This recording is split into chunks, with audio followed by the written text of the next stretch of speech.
Hello everyone. So இந்த வீடியோல பாத்தீங்கன்னா யூனிட்ஸ் அண்ட் மெஷர்மெண்ட் லெசன்ல இருக்கிற ஸ்டேட் போர்ட் புக்ல இருக்கிற எக்ஸாம்பிள் क्वेश्चंस எல்லாத்தையும் பார்க்க போறோம். சோ ஒவ்வொண்ணா क्वेश्चन பார்க்கலாம். எக்ஸாம்பிள் 1.30. சேம் क्वेश्चन நம்மளும் எக்ஸாம் நம்ம நோட்லயே சால்வ் பண்ணிருப்போம்.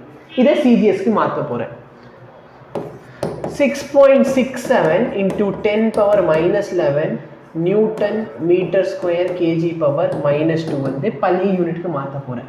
N2 எனக்கு தெரியாது. பழைய யூனிட் என்ன சார்? நியூட்டனுக்கு பதிலா டயன், மீட்டர் ஸ்கொயருக்கு பதிலா சென்டிமீட்டர் ஸ்கொயர், கிலோகிராமுக்கு பதிலா கிராம் பவர் மைனஸ். கரெக்டா? டைரக்டா கன்வெர்ட் பண்ணிப்ப. இல்ல சார் எனக்கு அழுகையா வருது, டைரக்டாலாம் பண்ண முடியாது. அப்ப என்ன பண்ணு? நியூட்டனை சிம்பிளிஃபை பண்ணு. நியூட்டனை சிம்பிளிஃபை பண்ணா என்ன கிடைக்கும்? kg metre per second square. இந்த இடத்துல ஆல்ரெடி மீட்டர் ஸ்கொயர் இருக்கு, அப்போ மீட்டர் கியூப் ஆயிருமா? இங்கே என்ன இருக்குது? Divided by kg square. இந்த கேஜி கேன்சல் பண்ணிக்கோ. டைரெக்டாக தெரியும்னா நீ ஸ்ட்ரைட்டாக நியூட்டனுக்கு வந்து டயனில் கன்வெர்ட் பண்ணிக்கலாமா? அதை பண்ணுறவங்க அதில் பண்ணிக்கோங்க. டயனில் என்ன இருக்கும்? Gram metre cube. ஏன்னா இங்கே சென்டிமீட்டர் இருக்கு, இங்கே ஒரு சென்டிமீட்டர், இது ஒரு centimetre square per second square gram square. இந்த கிராம் கேன்சல் ஆயிடும். கரெக்டா? 6.67 into 10 power minus 11.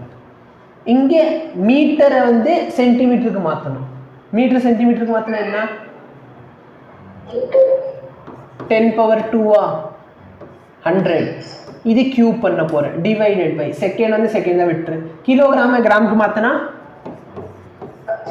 1000. கரெக்டா? இதுதான் என்னோட N2. இது எதில் கிடைக்க போகுது? எனக்கு இந்த சிஜிஎஸ் யூனிட்ல கிடைக்க போகுது. இப்போ இதை சிம்பிளிஃபை பண்ணா 6.67 into 10 power minus 11. இது 10 power 6, இது 10 power 3. அப்போ 10 power 3 ஆயிருமா? 6.67 into 10 to the power of minus 8. இது என்னது? N2 ஓட வேல்யூ. அப்போ 6.67 into 10 power minus 11 newton metre square kg power minus 2 நான் டயனில் கன்வெர்ட் பண்ணுறப்போ, அதாவது சிஜிஎஸில் கன்வெர்ட் பண்ணுறப்போ 10 power minus 8 dyne centimetre square gram power minus 2. புரியுதா? இது என்னது? CGS unit. சரிங்களா? இப்போ நோட் எடுத்து பார்த்து இந்த क्वेश्चन நம்ம சால்வ் பண்ணியிருக்கோமா இல்லையான்னு இருக்கா? எஸ். தேங்க்யூ.